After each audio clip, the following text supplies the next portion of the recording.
at a very dangerous moment in our history and in the history of the world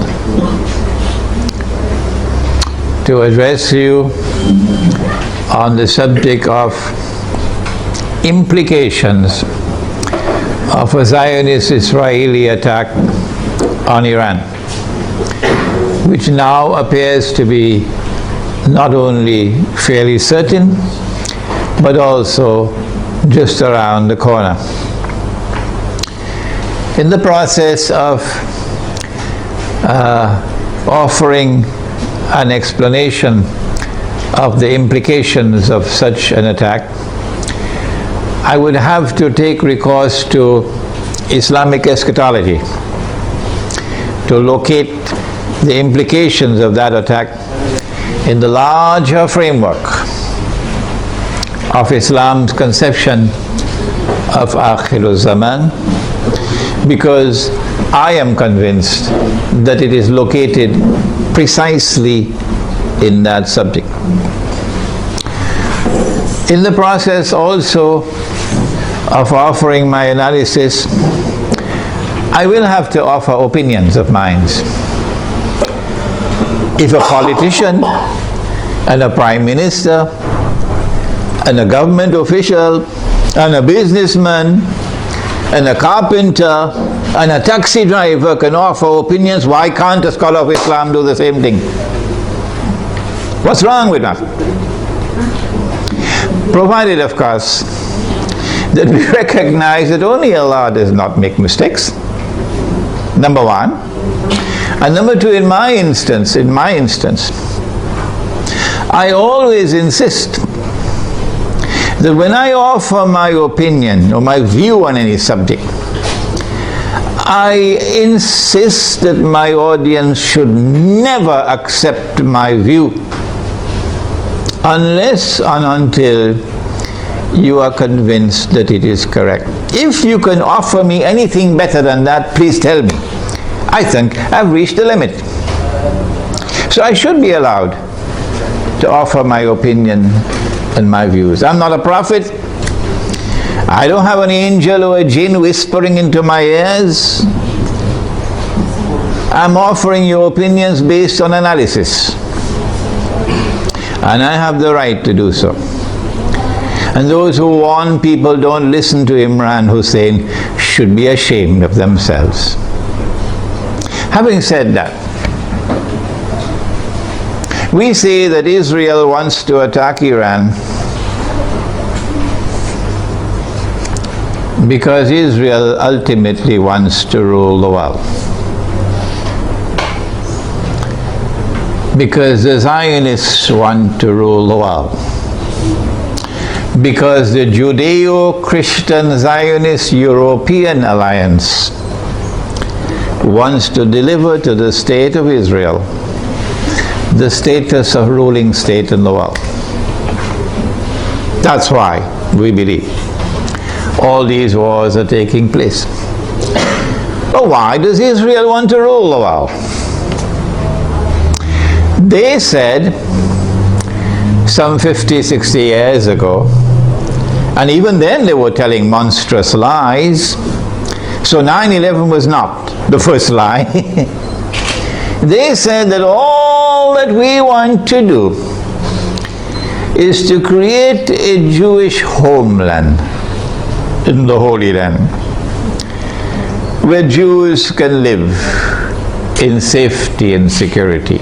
That's all we want to do. And we say that was a monstrous lie.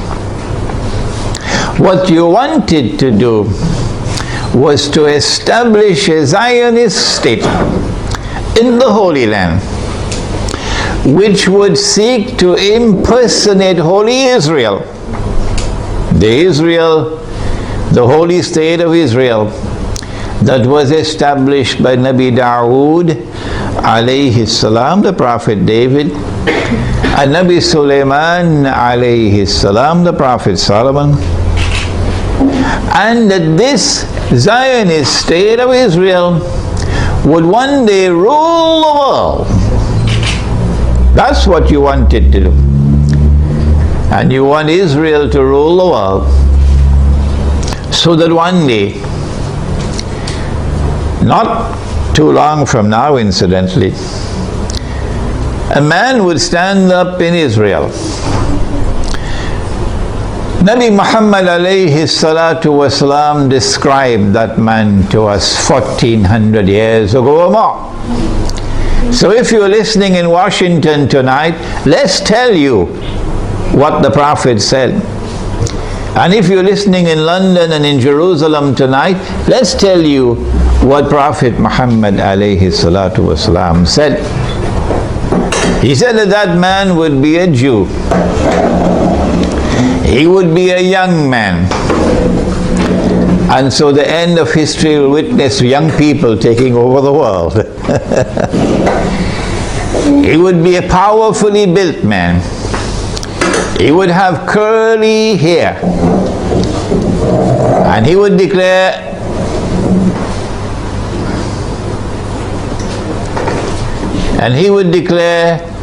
I am the Messiah.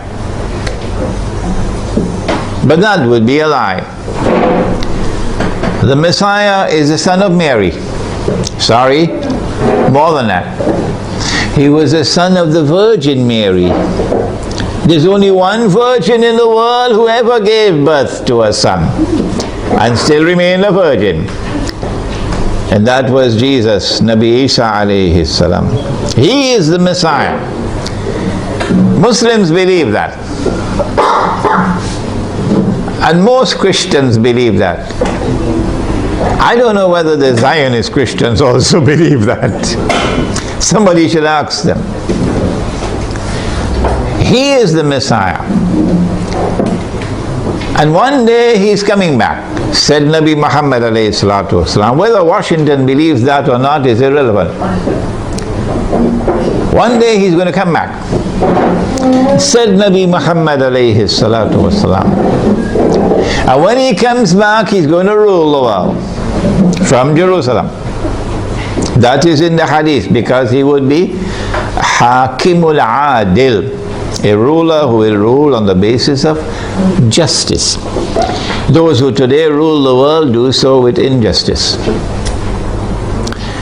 That's why they want this Israel to rule the world. Because that man who says, I am the Messiah, would not be the son of the Virgin Mary.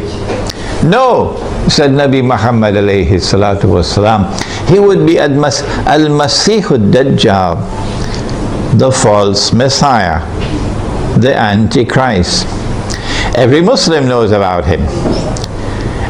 Most Christians know about him. I don't know about the Zionist Christians. And so lots of people know this subject. And that moment when that man is going to rule the world from Jerusalem appears to me to be around the corner. Maybe 20 years, maybe 30 years. And so this is why they want to attack Iran. We want to begin our analysis tonight by pointing out that there is a moral foundation to the law of war and peace.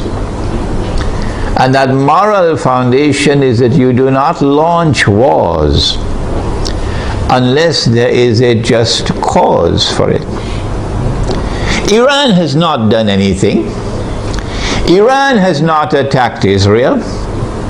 Iran has not launched any missiles on Israel. Iran is not waging war on Israel. And so in accordance with your Israeli law of war, which has an immoral foundation, no morality attached to it, you have the right to wage war against the people unjustly. And so an attack on Iran would be unjust war. It would be an act of dhulm in using the language of the Quran, an act of wickedness. Those who launch the attack would be a people who are committing monstrous sin. But I want to say something more. To those who are beating the drums of war in the Arab world and who are looking forward to the attack on Iran, that you are beating the drums of unjust war. And when the attack takes place, you will be committing the same sin as supporters of the war as those who are themselves perpetrating the war. And shame on you! Shame on you, we say to you, straight to your faces, from here in Malaysia, that if you support the attack on Iran, you are supporting unjust war.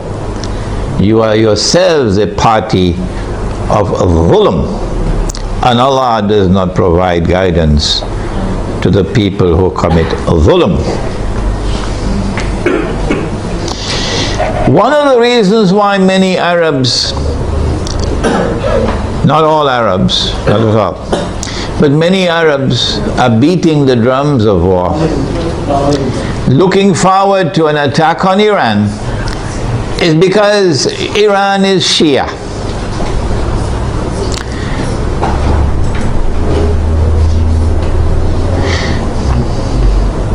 They hold the view that Shia are kuffar, and hence it is permissible to launch war on the kuffar, the disbelievers.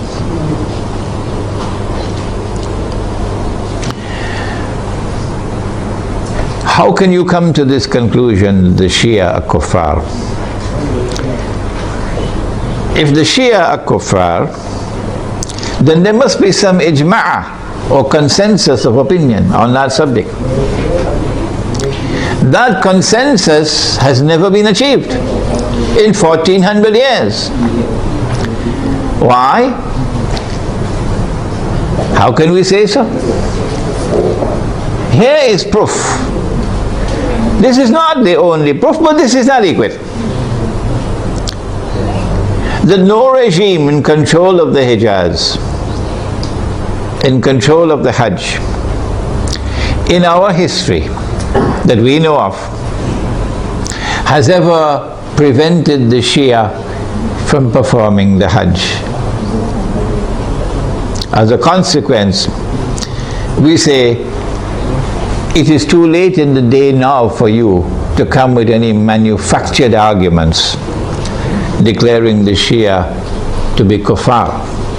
Yes, we agree that it is an act of profound misguidance to declare that Abu Bakr Siddiq radiallahu ta'ala anhu was a usurper,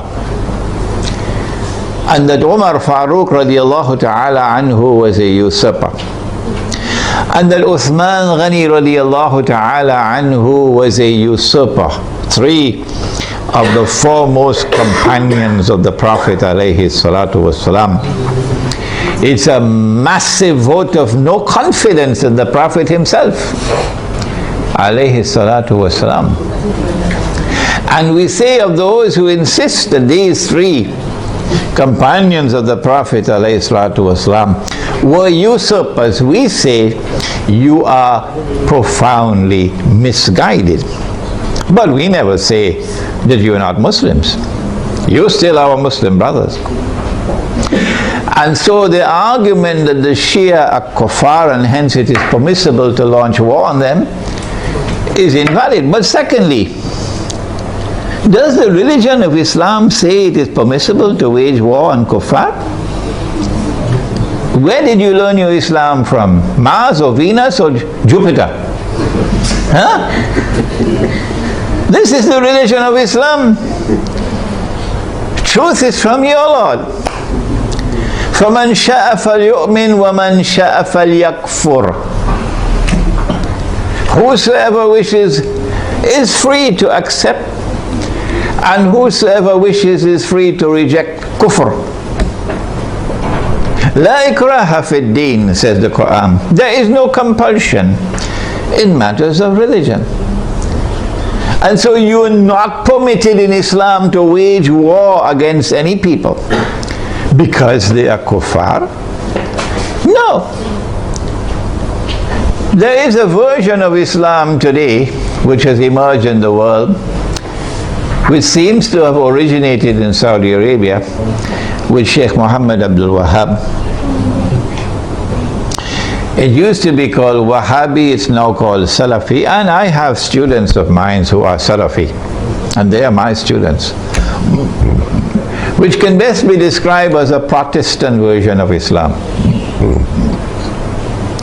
Protestantism in the modern world is a conception of religion which reduces religion to texts and which interprets texts literally.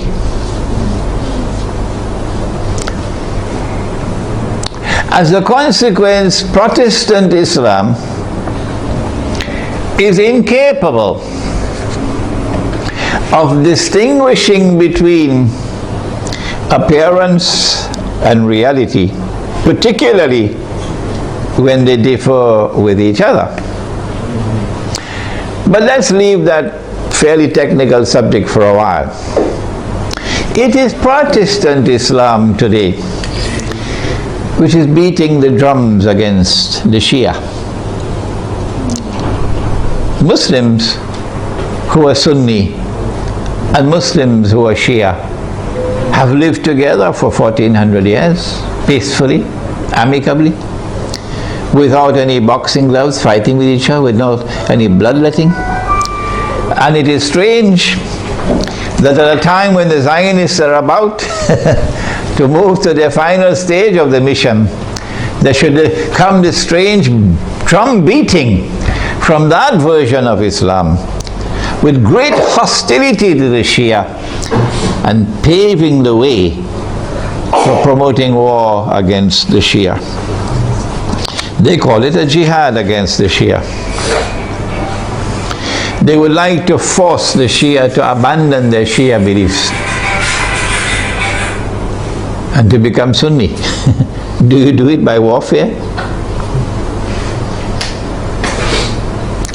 Actually, although they themselves may not understand it, the drum beating against the Shia and the attack which is about to be launched on Iran is located in a larger framework in which those who are waging war on Islam are seeking to do something that will function as a catalyst for creating Sunni-Shia civil war in the world of Islam. Sunni-Shia civil war would be something that would be massively beneficial for Israel.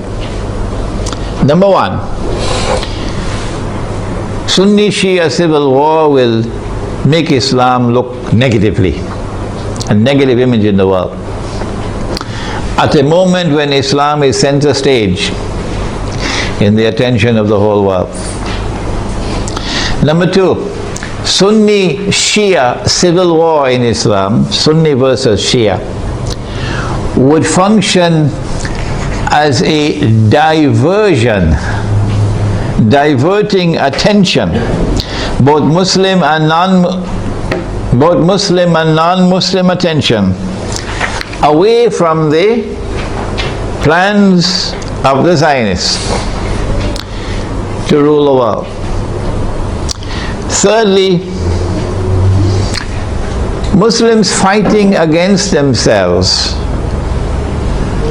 will obviously lead to a loss of power. Our power will decrease, and that will be strategically advantageous for Israel. But most important of all, if an attack on Iran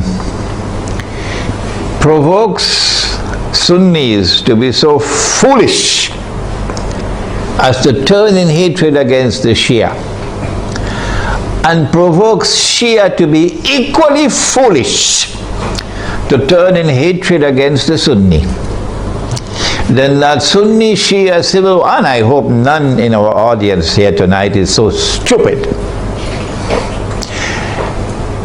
it will allow that Sunni Shia civil war to destabilize very important parts of the world of Islam, where there are significant Shia communities living amongst the Sunnis. Before we turn to identifying those areas which can be destabilized and advantageous for Israel, let us conclude this section by asking, how should Sunni Muslims around the world, who I hope would listen to this lecture, how should Sunni Muslims respond to an unjust Israeli and NATO attack on Iran? Number one, Sunni Muslims must follow the guidance of the Quran and the guidance which has come from Nabi Muhammad alayhi salatu wasalam, and not follow CNN and Al Jazeera. And you must support the victim of aggression, وَلَوْ عَلَىٰ أَنفُسِكُمْ, even if the victim of aggression is not your friend. In this case, he's your Muslim brother. You must support the victim of aggression, and you must condemn the aggressor. That is the first response. Iran will be a victim of aggression, and Israel will be an aggressor. How should Pakistan respond if Israel attacks Iran? And I hope the Pakistani people are listening. How should Egypt respond if Israel attacks Iran? Pakistani Muslims and Egyptian Muslims must ensure that they, the people, don't wait on the governments and don't wait on the armed forces. The people must respond by showing massive popular support for Iran as a victim of aggression, and must clearly condemn not only those who wage war on Iran, but also those who support those who are waging war on Iran, with particular reference to the government of Saudi Arabia. Number two,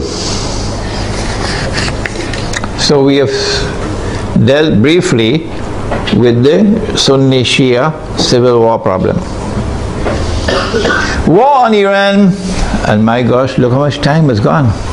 War on Iran obviously is going to impact on the world economy. Number one, on the price of oil.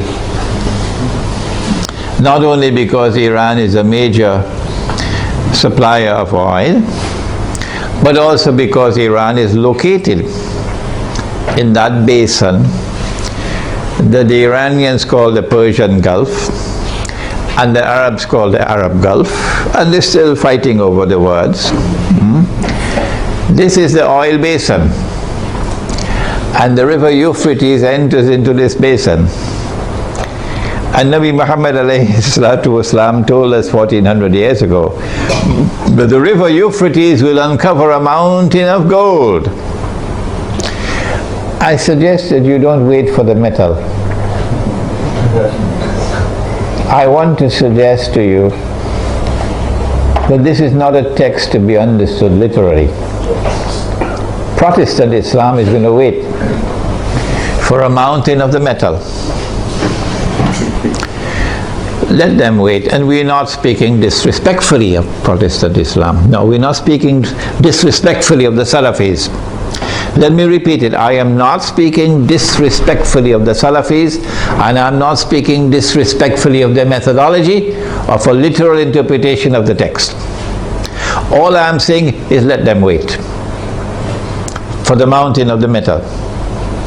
We interpret the text differently. And we say that mountain of gold is already here. And it's black gold. And it's oil. And the Prophet prophesied that they're going to fight over it. And in the end, 99 out of every 100 are going to be killed. Conventional wars don't kill 99 out of every 100. Conventional wars do not kill 99% of all combatants. This has to be nuclear war to kill 99% of all combatants. Okay? So the Persian Gulf or the Arab Gulf is waiting for nuclear attacks. The price of oil is going to shoot up because Iran can also block the Straits of Hormuz. Yes, in our Iranian territory on this side and Oman on that side. It's not difficult for Iran to block the Straits of Hormuz and disrupt or the passage of oil tankers.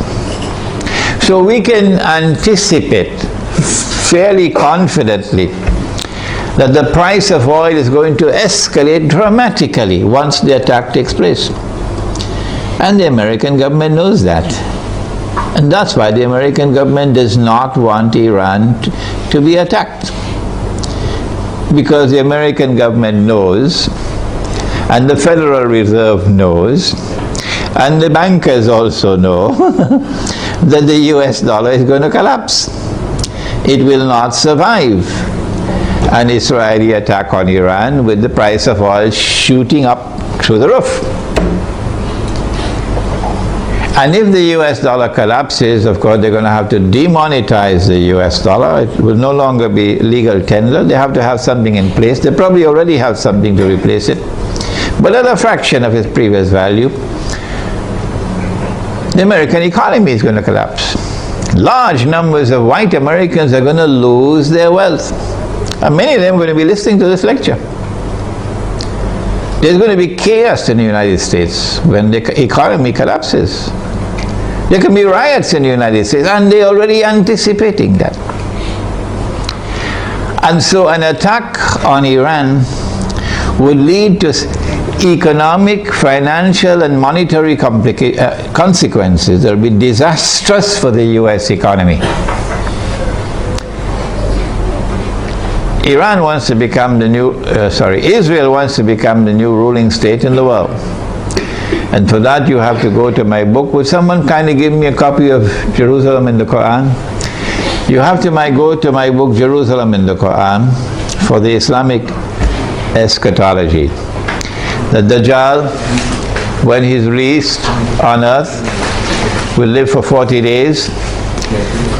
The Prophet said, one day like a year, one day like a month, one day like a week, and all the rest of his days like your days.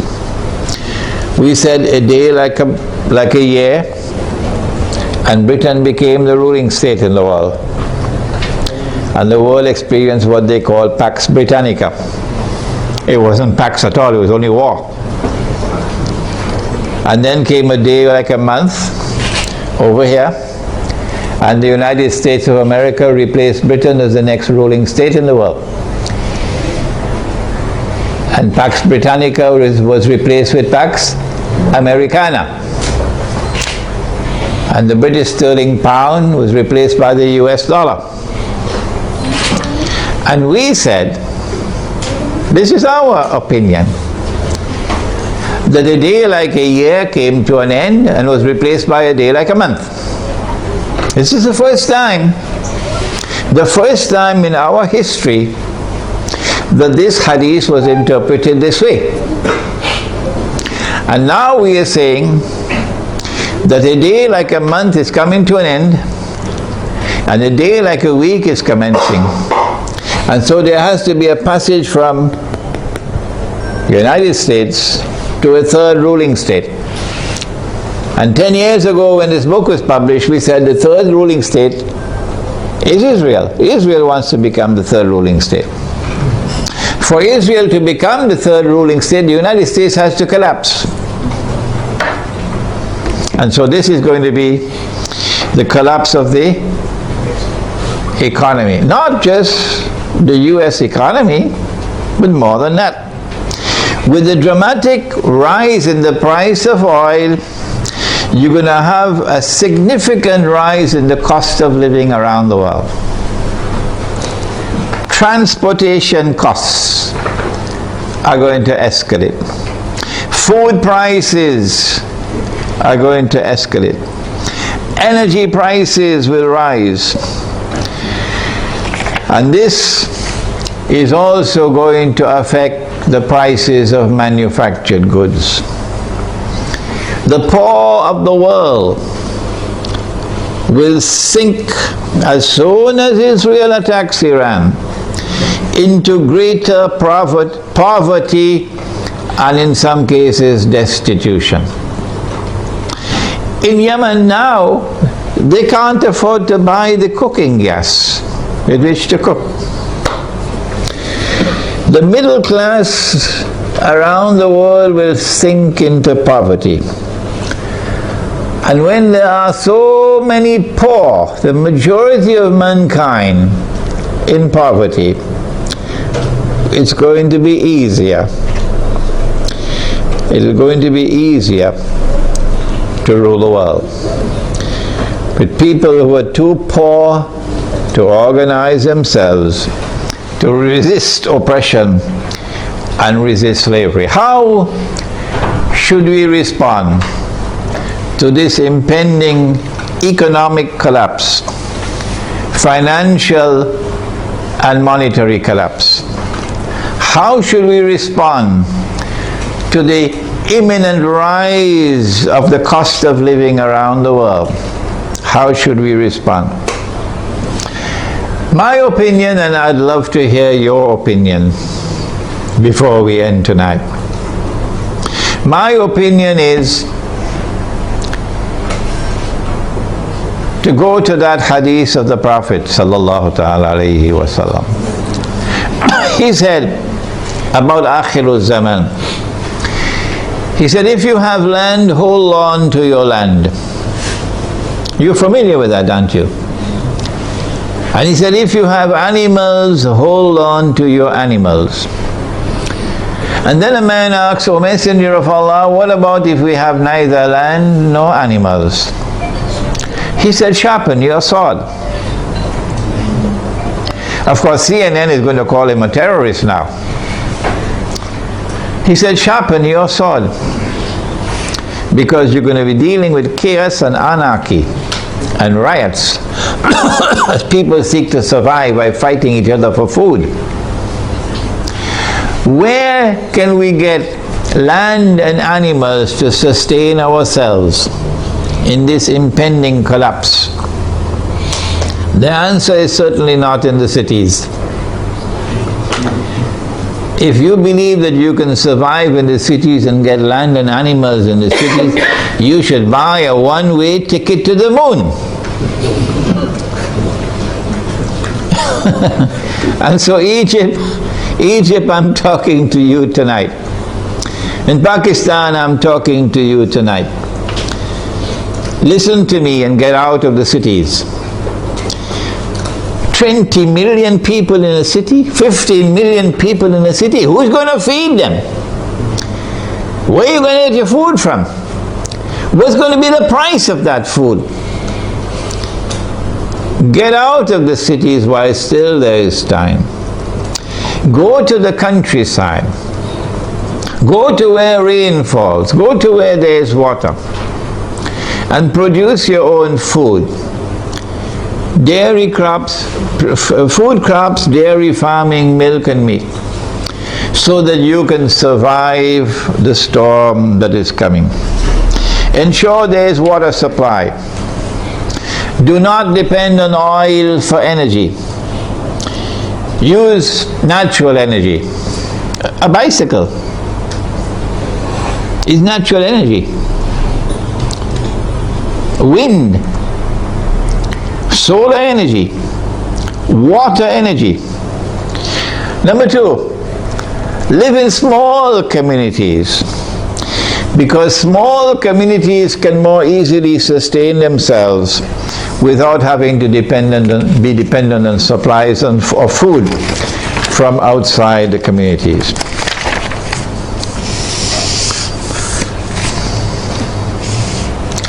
We now return to Pakistan.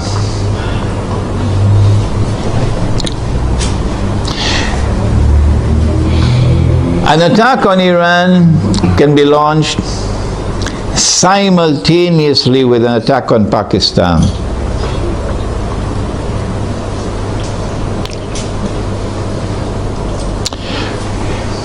The purpose would be to eliminate Pakistan from the nuclear club.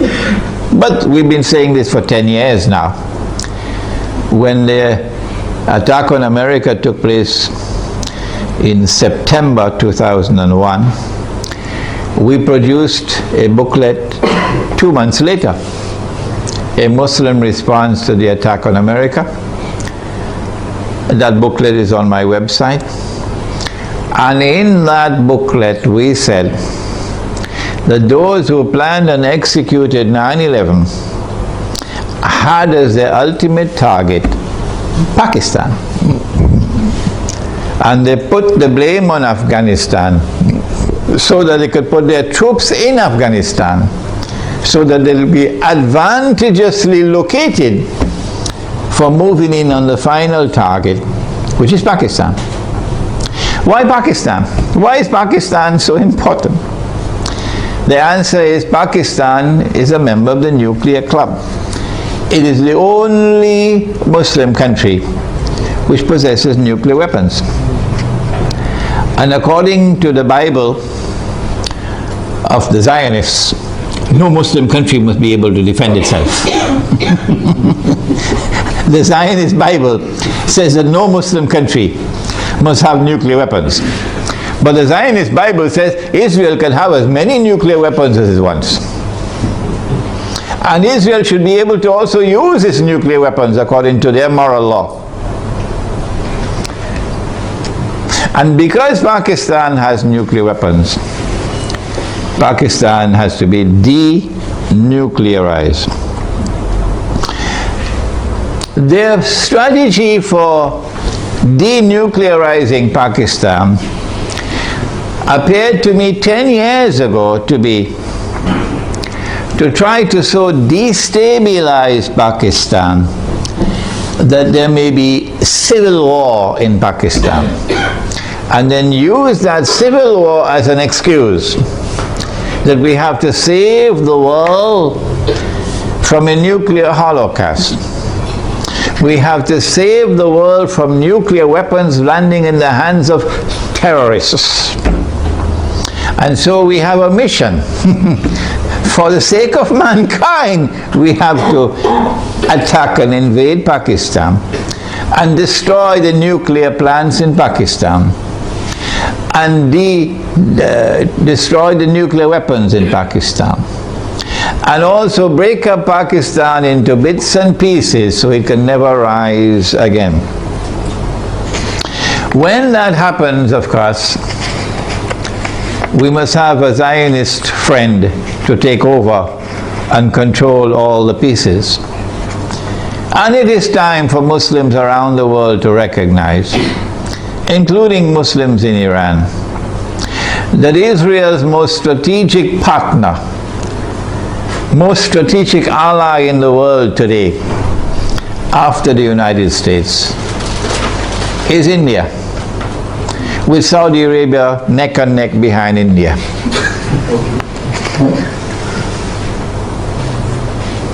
And so not only must India be involved in the attack, but also when the attack takes place on Pakistan, and if it succeeds, then in the sequel it is India who must now control the region on Israel's behalf.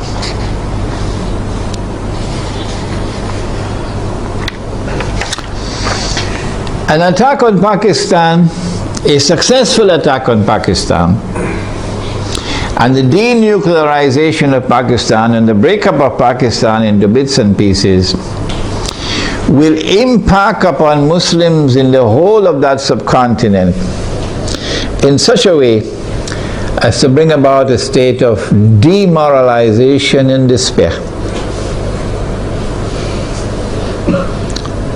and send shock waves to Muslims in the rest of the world. That one of the largest Muslim communities around the world, in India, Pakistan and Bangladesh, have now come under the foot of Hindu India.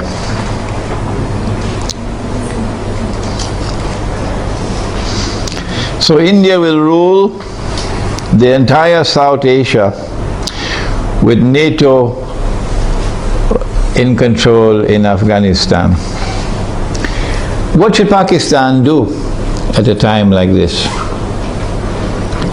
late hour? Perhaps it's already too late for Pakistan to do anything, because those who have controlled Pakistan politically and those who have been in control of the Pakistan armed forces have distinguished themselves with their stupidity. And I have to use a harsh language. I'm so sorry to use this harsh language against them. Their awesome and monstrous stupidity these last 10 years since 9/11 in supporting war on terror, which is a euphemism for war on Islam, supporting NATO in their attack on Afghanistan, your innocent Muslim brothers in Afghanistan, and you supporting NATO, killing innocent people. But more than that, handing over the territory of Pakistan to the Zionists. Have you no shame? This is what you did for 10 years. That all the NATO supplies going to Afghanistan went to the territory of Pakistan, and it took you 10 years to stop it. Only when NATO killed 23 Pakistani soldiers, they didn't do by accident. They launched an attack on the Pakistani post while he was sleeping to send a message to you that that's it, the friendship is over, we're coming to attack you now.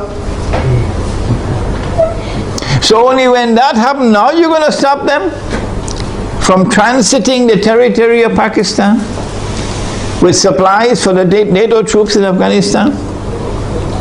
How could you be so stupid to hand over 3 military bases in Pakistan to the United States so that drones could go and from above, pilotless drones, and killing our people innocently?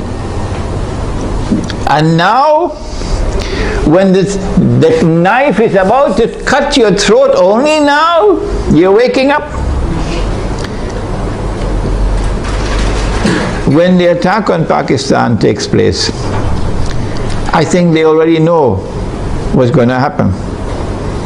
So all of these Pakistani Zionists, I call them Zionists, probably already have their suitcases packed. Like they did it in Saigon. And they'll all be flying to Miami and to Los Angeles and to New York to spend the rest of their miserable lives. These traitors. But I'm not talking about them tonight. I'm talking about the Pakistani people, as poor as they may be. In their poverty, they still love Islam. And they hate the government of the United States, which has been committing aggression and oppression with deception after deception. Feelings in Pakistan have reached fever pitch. They know in Pakistan the attack is coming. My advice tonight to them if it is not too late, I don't know, what can you do?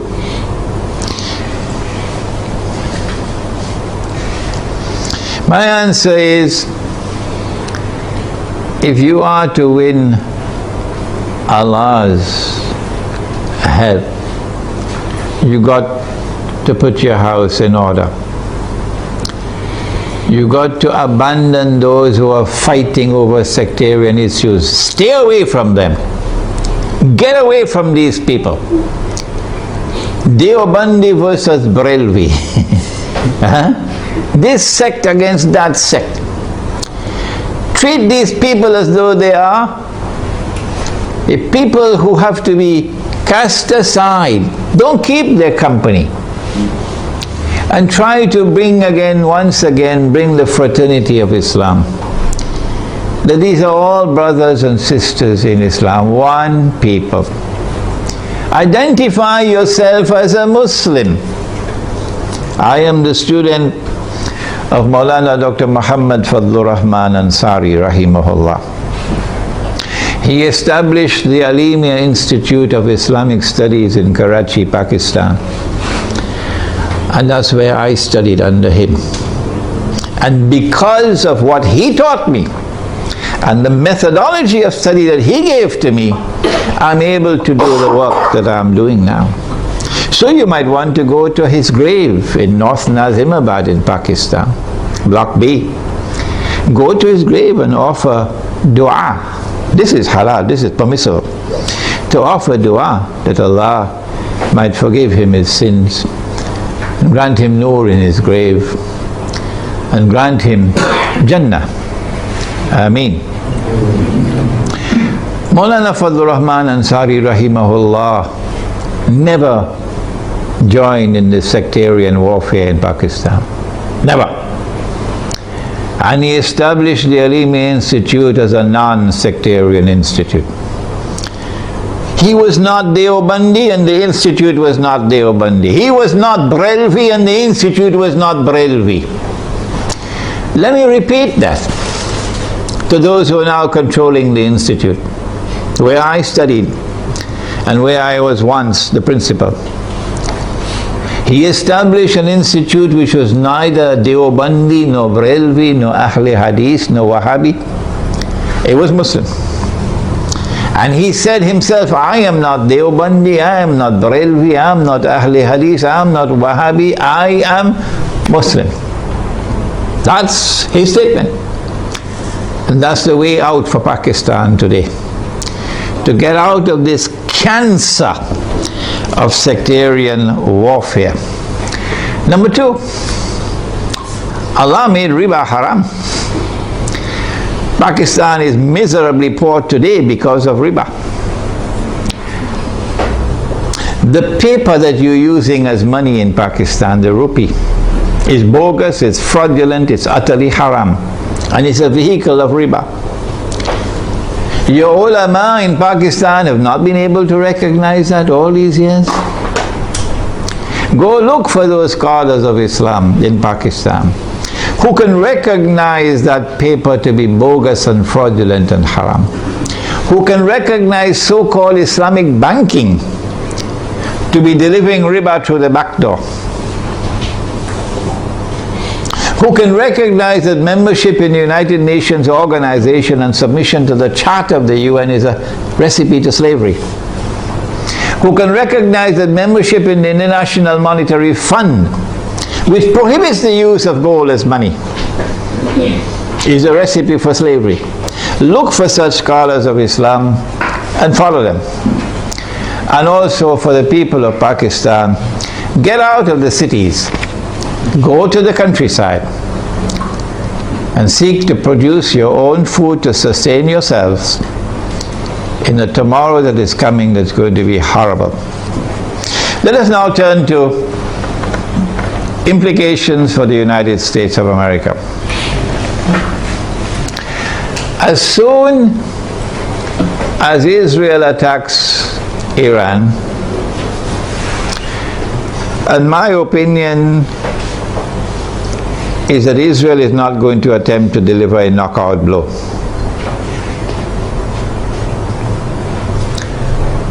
Israel will attack Iran in order to commence wars that she hopes will follow one after the other. As soon as Israel attacks Iran, the first implication is that Iran is going to attack Iraq. And Iran is strategically poised, advantageously poised, to attack the United States in Iraq. As soon as Iran is attacked, Shias around the world are going to respond with solidarity with Iran. And that includes the majority population of Iraq, which is Shia. What about the Sunni in Iraq? The Sunnis are waging a war against the United States. They want to get the United States out of Iraq. And if Iran attacks Iraq, the Sunnis are going to also intensify their attacks on the United States. And so the United States is going to be in a no-win situation in Iraq. You'll be facing enemies fighting you on all sides with no friends around you. None. I don't think, and I hope and pray, I don't think that NATO will succeed in getting the Turkish government to act so stupidly to attack Iran. I don't think it's going to happen. No. And let us pray that the Turkish government is not ruled by fools. And so NATO and the United States in particular are going to be faced with war in Iraq that they cannot win. And they can lose. They can lose. And this is what Israel wants. This is what Israel wants. But there's another battlefront I want to turn to now. And this is where we need our military analysts. I wish we had some here tonight. That Iran is also likely to attack Bahrain. And it should not be difficult for Iran to take Bahrain. Bahrain cannot stand up to an attack from Iran. Bahrain is just across the water from Iran. I am suggesting to you that Iran is going to attack and take Bahrain. And if and when Iran attacks and takes Bahrain, then there's a causeway between Bahrain and Saudi Arabia where you can drive back and forth. The road will be clear to Saudi Arabia. I am anticipating, and the Saudis probably already have their plans laid out very well, because they know what's going to happen. And Israel already knows what's going to happen. That they're then going to turn to the United States to invoke whatever secret agreements they have of defense. That the United States has to intervene in Saudi Arabia to protect Saudi Arabia from an attack from Iran. I think the Zionists in the US Congress will ensure, even though the US armed forces would not want to go in there, even though the Barak administration would not want to go into Saudi Arabia, the Zionists in the US Congress will ensure that American forces will have to enter into Saudi Arabia to face Iran. I'm also suspecting that they might do the same thing with Pakistan.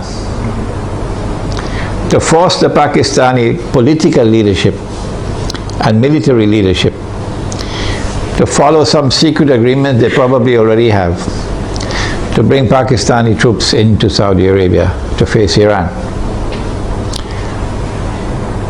If that happens, number one consequence will be the United States will be facing two fronts where they're going to lose the war. The first front will be Iraq and the second front will be Saudi Arabia. And Pakistan will be facing defeat in Saudi Arabia and civil war in Pakistan. In order to save the United States from defeat, Israel will have to intervene. And so history will repeat itself for those who have been reading Jerusalem in the Quran. In order for the passage from Pax Britannica to Pax Americana to take place, you remember? The First World War had to take place. And in the First World War, the Germans brought in their submarines. And Britain, the island, was marooned, surrounded by German submarines. And Britain would have lost the war. And at that critical moment, the Zionists then brought the United States into the war, despite the efforts of men like Henry Ford. And when the United States entered into the war, then Britain was saved from defeat. But the consequence of that was that Britain was no longer the ruling state in the world. And the transfer of power from Britain to the United States was well on the way as a consequence of that First World War. So I am suggesting to you that the planning that is now taking place is a repeat of what happened then. That they're setting a trap for the United States, so that the United States is going to be led to a situation where it's going to be facing defeat in Iraq and in Saudi Arabia. These are my opinions, you don't have to accept them. And only one power in that region could intervene to save the United States from defeat, and that is Israel. And that would be the bell being rung. That this is the passage of power now from Pax Americana to Pax Judaica.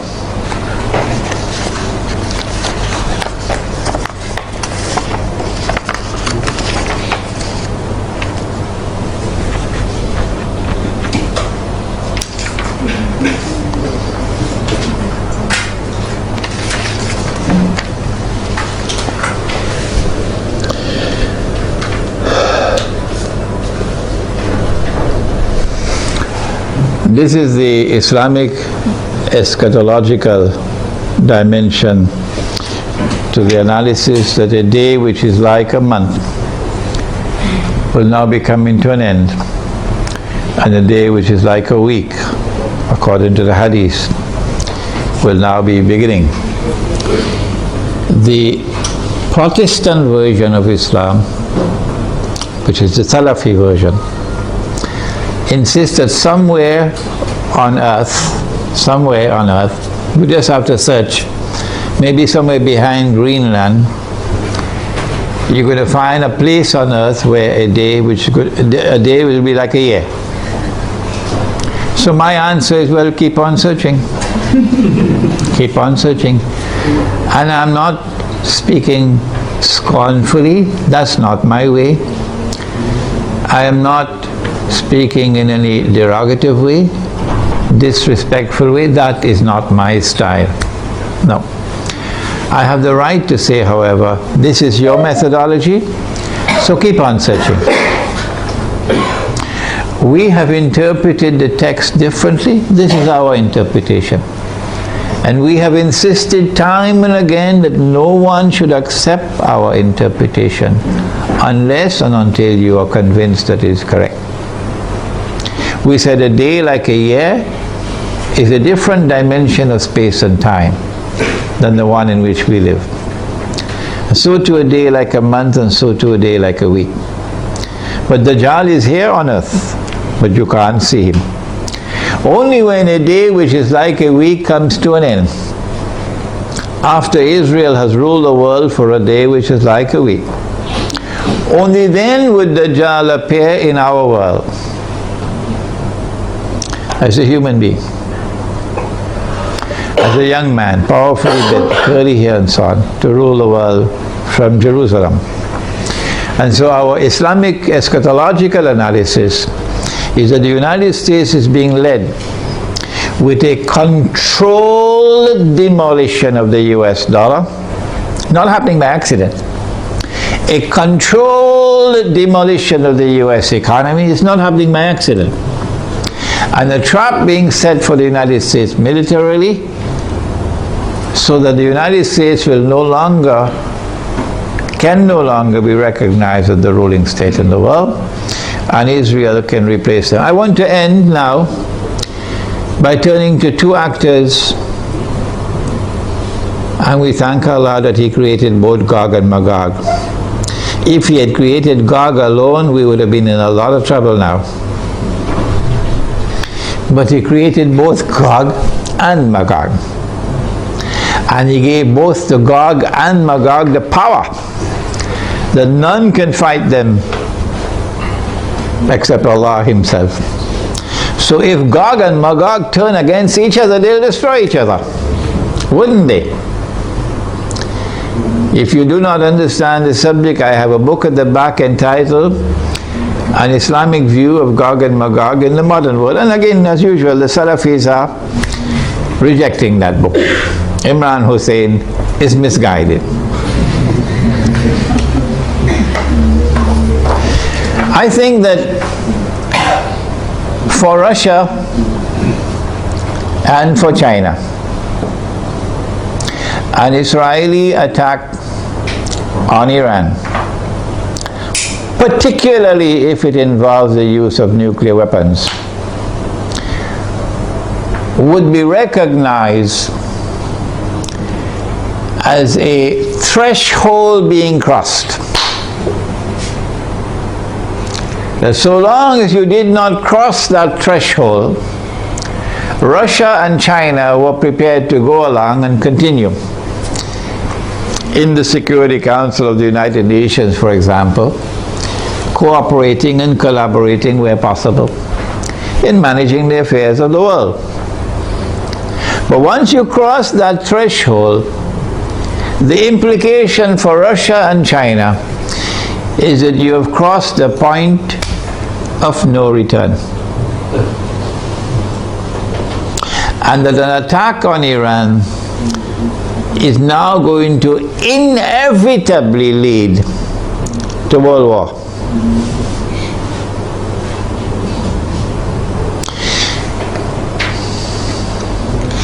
That after Iran and after Pakistan and after the Arabs, the Zionists are going to turn on China and Russia to make sure that China and Russia also bend down their knees and accept Israel, so that Israel can become the ruling state in the world. No Jew is going to accept Dajjal as the Messiah if Israel has not established its dominion over the whole world. No Jew will accept Dajjal as the Messiah when he comes if Israel at that time has not established its political and economic dominion over the world. And that includes Russia and China. And so Russia and China would know, today it's them, tomorrow it's us. And they're not going to wait until tomorrow to recognize that. The minute Iran is attacked, they will recognize that the threshold has been crossed and that we are now moving inevitably towards nuclear war. Russia and China acted strangely on Libya. Remember? When the vote came to the Security Council, they abstained, knowing full well that if they abstain, the resolution will be carried, and that is the end of Gaddafi and end of the Libyan government. Why did they do that? I have asked the question. I have an answer, but I can be wrong. I felt that perhaps they knew what the plan was, and they wanted to let the Western world, NATO, to sink deeper and deeper into a quagmire, you know, like shifting sands, you can't get up. So eventually they will end up in the graveyard, and only then will Russia and China attack them. How are Russia and China responding to Syria at the moment? How will Russia and China respond to an attack on Iran and on Pakistan? My understanding is that Russia and China are going to be quite different in the way they have behaved so far in international affairs. Quite different once the attack on Iran takes place. And so we will be heading ultimately towards world war. A world war which the Quran has anticipated when Allah spoke about Gog and Magog, and when He said in Surah Al-Kahf, وَتَرَكْنَا بَعْدَهُمْ يَوْمَئِذٍ يَمُوجُ فِي بَعْضٍ, which can mean, one of the possible meanings is that on that day Gog and Magog are going to clash with each other. If Gog and Magog clash with each other in nuclear war, with thousands of nuclear weapons being used, what will be the consequence for the world? Let me end with Surah Al-Isra, the ayah or the verse of Surah Al-Isra, in which Allah says, بعد أعوذ بالله من الشيطان الرجيم وإن من قرية إلا نحن مهلكوها قبل يوم القيامة أو معذبوها عذابا شديدا كان ذلك في الكتاب مسطورا. And not a single town or city will escape. They'll all be destroyed. And those which escape destruction will be punished with terrible punishment. And all of this is inscribed in the book. This brings an end to our preliminary analysis of the implications of an Israeli attack on Iran. We have certainly not exhausted the subject, and it is likely that we'll have to come back to the subject in a second and a third lecture. But I do believe that we have done sufficiently tonight to provoke you now to think on the subject, and I'll be very happy to hear your views and your responses. ربنا تقبل منا إنك أنت السميع العليم وتب علينا يا مولانا إنك أنت التواب الرحيم برحمتك يا أرحم الراحمين آمين.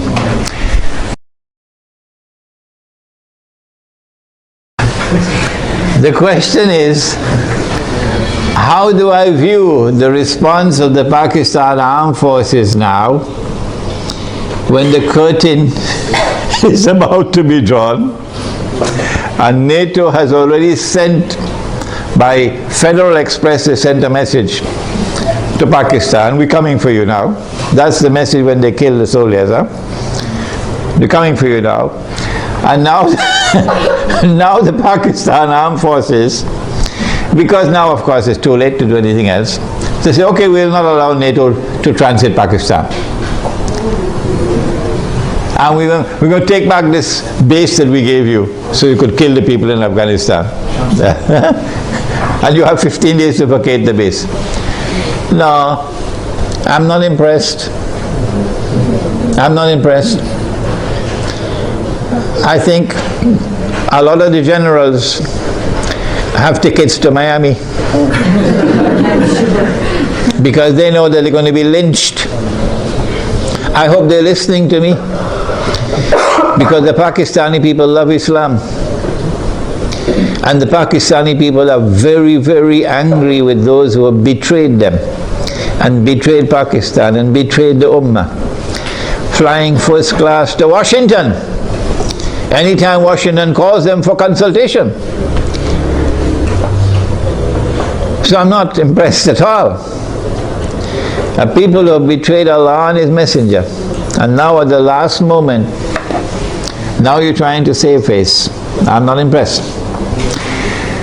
But the overwhelming majority of the soldiers in the Pakistan Armed Forces love Islam, and they're going to fight as faithful and courageous Muslims. That I have no doubt about. It is the command which stinks. It is the command, the political and military command that I call Zionists. And they're on their way out as soon as Pakistan is attacked. They're finished. They're going to fly to Miami and leave Pakistan to the true Pakistanis. So I'm not impressed. The Muslims in India, of course, are going to be in a much worse situation once Pakistan is attacked. The Muslims in Bangladesh are going to be in a worse situation because of the attack on their morale. They will be demoralized. And it is a function of Islamic scholars to deliver guidance and leadership. And the scholars of Islam are fighting each other over popcorn. Fighting with each other over popcorn. And attacking me because I declare myself to be a Muslim. Who? He's only a Muslim? He's neither fish nor fowl? Who is he? He has no Aqidah? That's now the attack on me. Yeah. Well, let them continue with the attacks. Go ahead. Okay.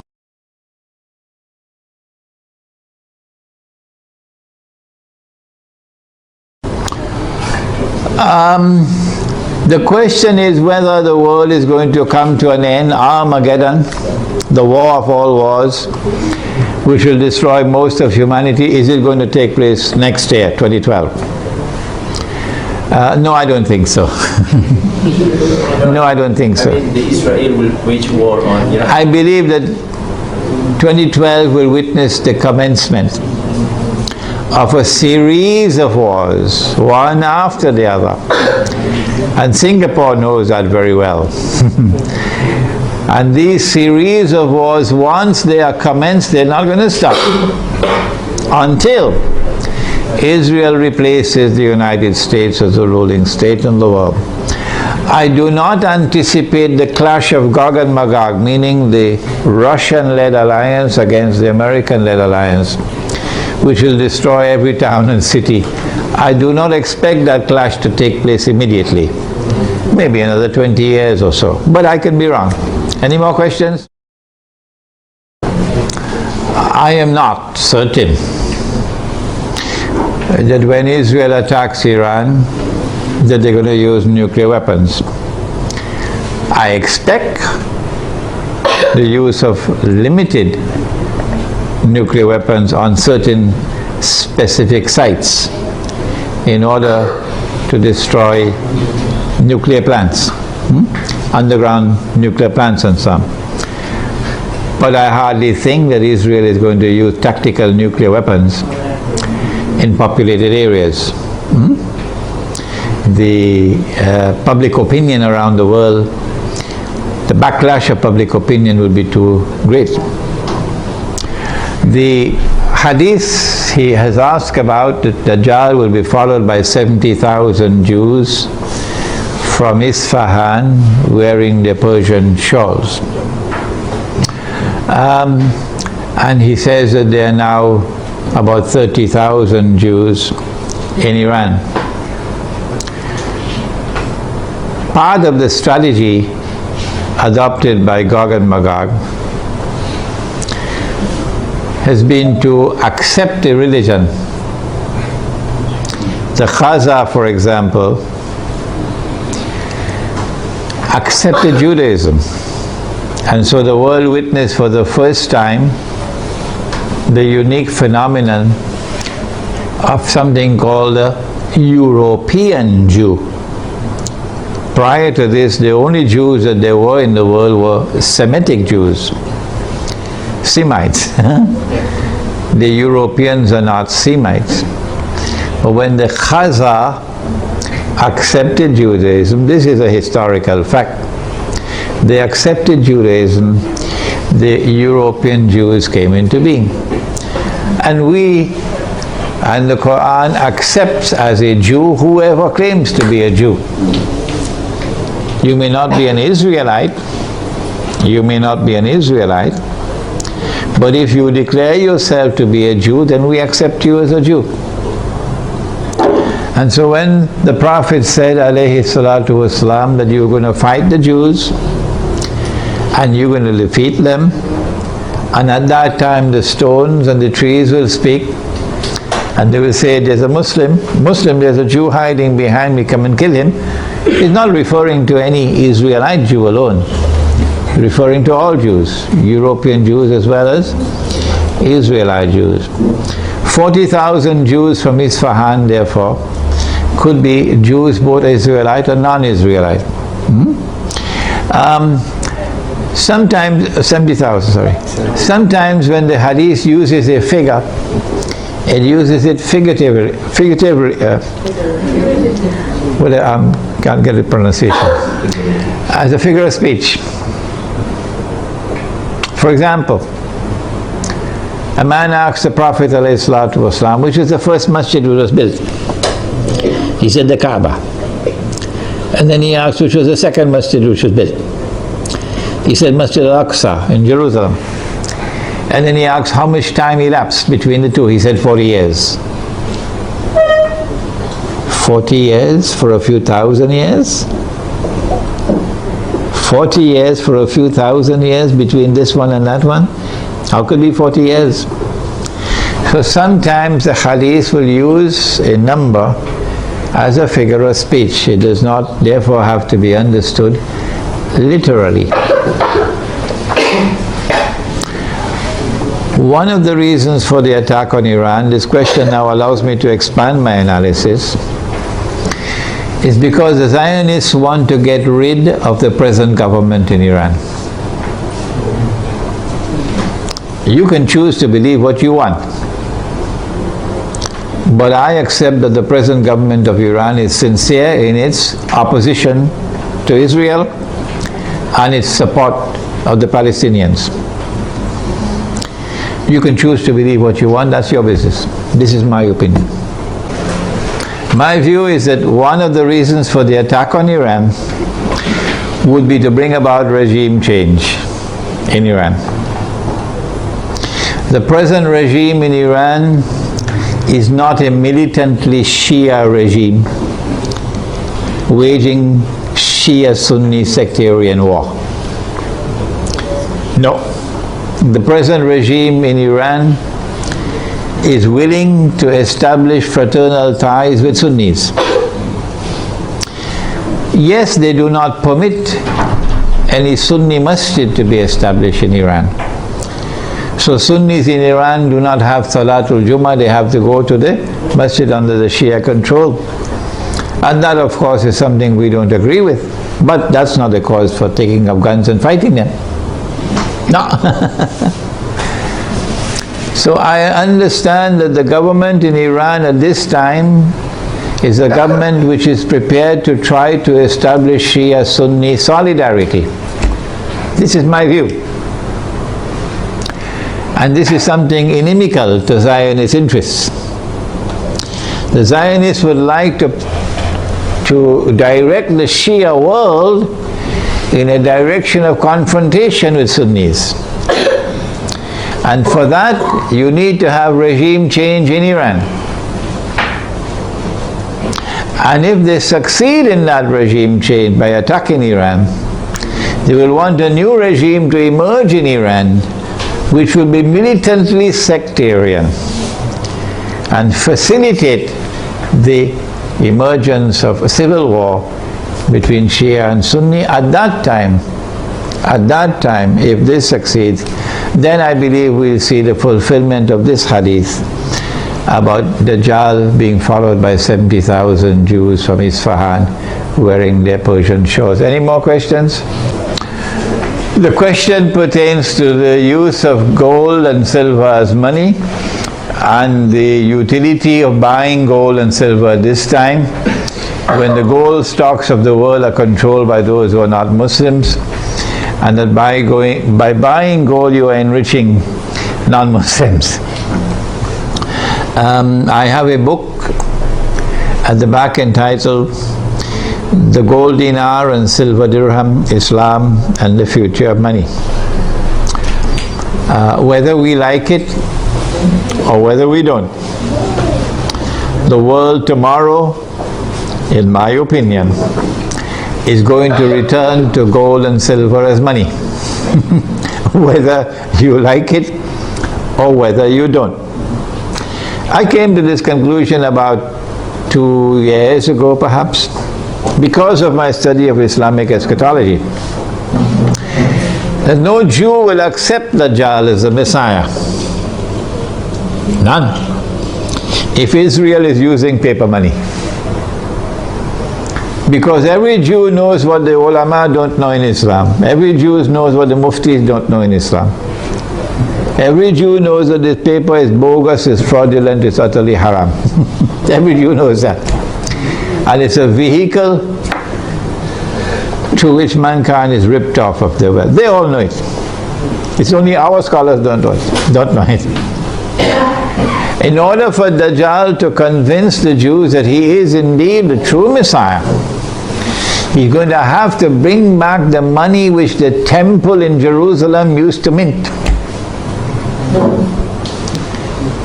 The temple built by Sulaiman alayhi salam minted its own gold and silver coins. Because the Roman government minted coins with graven images, and this was not kosher, not halal, to put a human head on the coin. And people had to go to the temple with their Roman coins, and you had to pay the rabbis for services like making zabiha of animals, to sacrifice an animal. Only the rabbi could do it in the temple. How would you pay? Because this money is not halal, with a graven image. So there were money changers in the temple who will change Roman money to temple money. And the money changers were ripping off the people. And when Nabi Isa alayhi salam entered the temple and he saw that, he cursed them, because that's a form of riba. And he overturned their tables, and he chased them out of the temple. And he said, "You've taken the house of God and transformed it into a den of thieves." So every Jew knows that the temple minted its own coins, gold and silver. And so Israel has to return to gold and silver as money. And therefore the Zionist world has to return to gold and silver as money. And when they do, guess what the world of Islam will do? The muftis are going to wake up. And they're going to say, yes, this is halal money. Yes, we should have dinar and dirham. I have prayed to Allah to beg Him to take me away from the world. I don't want to live to see that day, because the shame and the disgrace will be too great for me. The shame and the disgrace as a Muslim for me will be too great. On that day, when they have brought back dinar and dirham as money, and only then do our people wake up. But I also prayed to Allah for something else, to keep all those muftis and all those scholars alive on that day. Keep them alive, even if you have to bring them on a stretcher, keep them alive, so that they will witness the shame and disgrace on that day. those who today, up to this day, they are not prepared to say that this paper money is bogus, it's fraudulent, it's utterly haram. Keep them alive to that day. So whether we like it or whether we don't, gold and silver is coming back as money. Secondly, if I am correct that this paper is bogus and fraudulent and haram, you read my book at the back, The Gold Dinar and Silver Dirham, Islam and the Future of Money, and listen to my lectures on the subject Islam and the International Monetary System. If I am correct, then every transaction involving the use of this paper is haram. Every transaction. So you pay your zakat, it won't be accepted. You give charity, it won't be accepted. You have nikah and you give the dowry, it won't be accepted. You use this to perform your hajj, it won't be accepted. Every transaction will be haram. Well, then what do? You have to return to halal money. Halal money is first and foremost dinar and dirham. In the event that dinar and dirham are in short supply in a market, then halal money would be commodities of food consumption, which are in abundant supply in the market, which have a shelf life, and which has intrinsic value created by Allah Himself. Any more questions? The Prophet said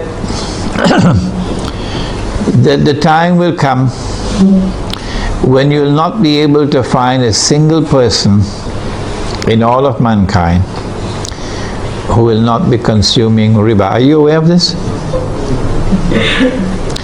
The Prophet said, alayhi salatu wasalam, that the time will come when you will not be able to find a single person in all of mankind who will not be consuming riba.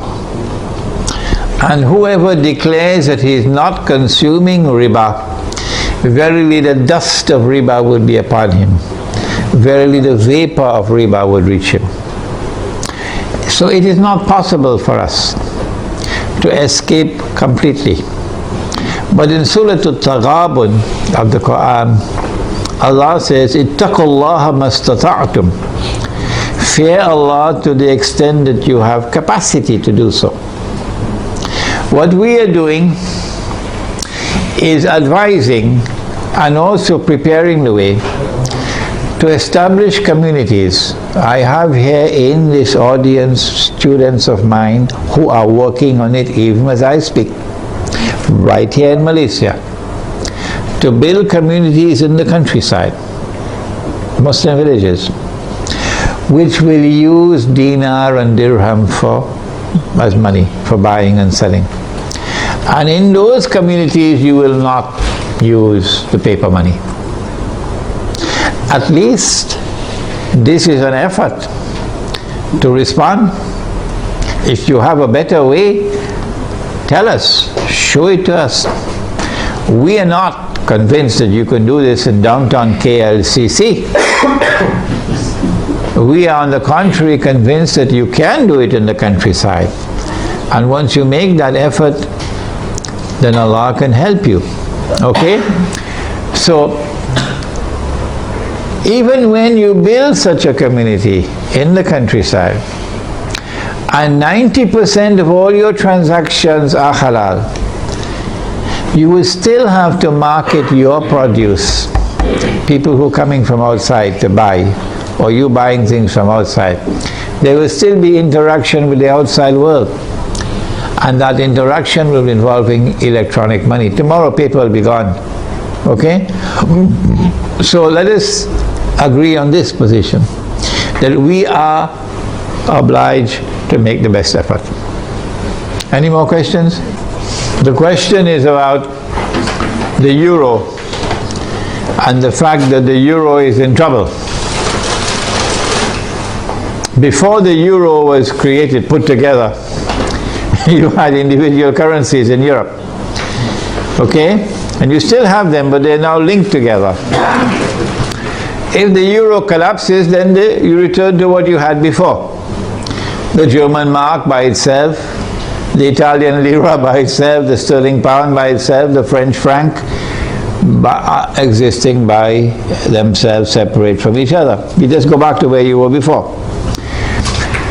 But in the same way that the world is witnessing a controlled demolition of the US dollar, so too it's not far-fetched for us to recognize that the same thing is happening to the euro. That this is international banking at work, okay, reorganizing the world in such a way that electronic money will replace paper money and the banking system will take control of the money system in the world. Governments will no longer have control over money. Banking system will have control over money. The euro cannot stand in the way, and therefore there is this demolition. The US dollar cannot stand in the way, and therefore there is this demolition. One thing concerning gold that I forgot to mention. Do you know there's a hadith about Akhiru Zaman, or the last age? It is there in my book entitled One Jamaat, One Amir, which is out of print at the moment. But that book is on my website, you can read it.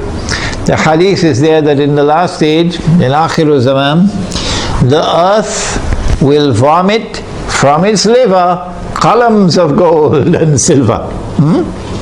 So they may have control over the gold stocks of the world today, but Allah can cause more gold to emerge. Any more questions? No more questions? As soon as we have the last question, then we can have some Tariq, okay? Yeah, go ahead. What advice do I have for teenagers?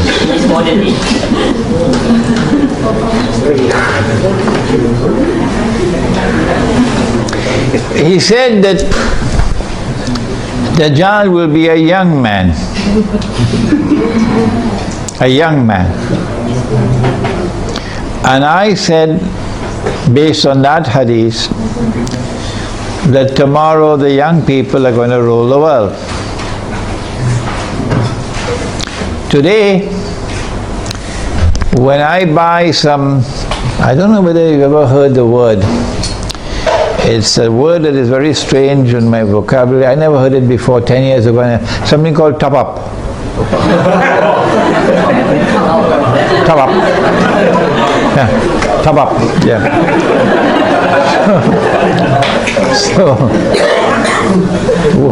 when I buy this strange thing called top up, I have to ask the fellow to put in the money for me, because I don't know how to do it, and I'm really not interested in learning how to do it. If you make the mistake of sending me a text message, you'll wait a couple of years to get a reply. Because I don't know how to send text messages, and I don't want to learn to make sense. I do not want to learn. I have enough misery in my life answering 100 emails every day. Why should I make my life more miserable? With text messages. The young people are the ones who are going to be technologically literate. And all the people will behave the way I'm behaving. So young people are going to rule the world and run the world tomorrow, as the world becomes more technologically interlinked. So young people have a strategic role to play in the world which is now coming into being. Because at that stage of youth it is easier for them to learn these things of technology. But Surah Al-Kahf of the Quran has delivered to us a very important guideline. And that is that the ones who will show the greatest understanding of Dajjal, the quickest understanding of Dajjal, and the ones who will display the best backbone. You know, they had backbones made out of iron and steel, And you know there are also backbones made out of recycled paper? You know that? So the ones who are going to demonstrate the greatest backbone for resisting the oppressor are the young ones. This is in Surah Al-Kahf of the Quran, the story of the young men in the cave.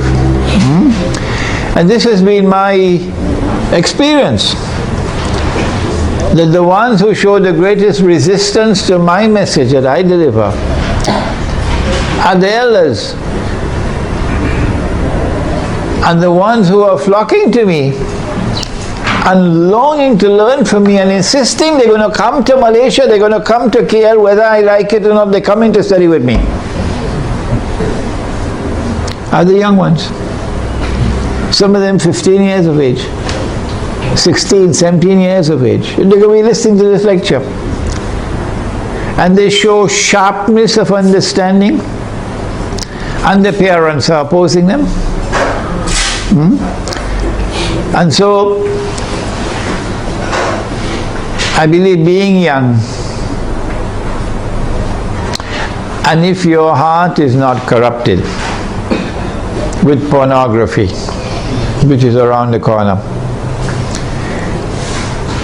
being young, and if you do not corrupt yourselves in sexual promiscuity and destroy your inner light, being young and your heart being guided in the right path, then tomorrow for you there is a glorious day ahead, because you're the ones who are going to take the flag.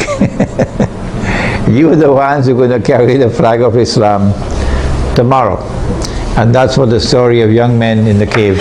Do please read my book, Surah Al-Kahf and the Modern Age. Last question.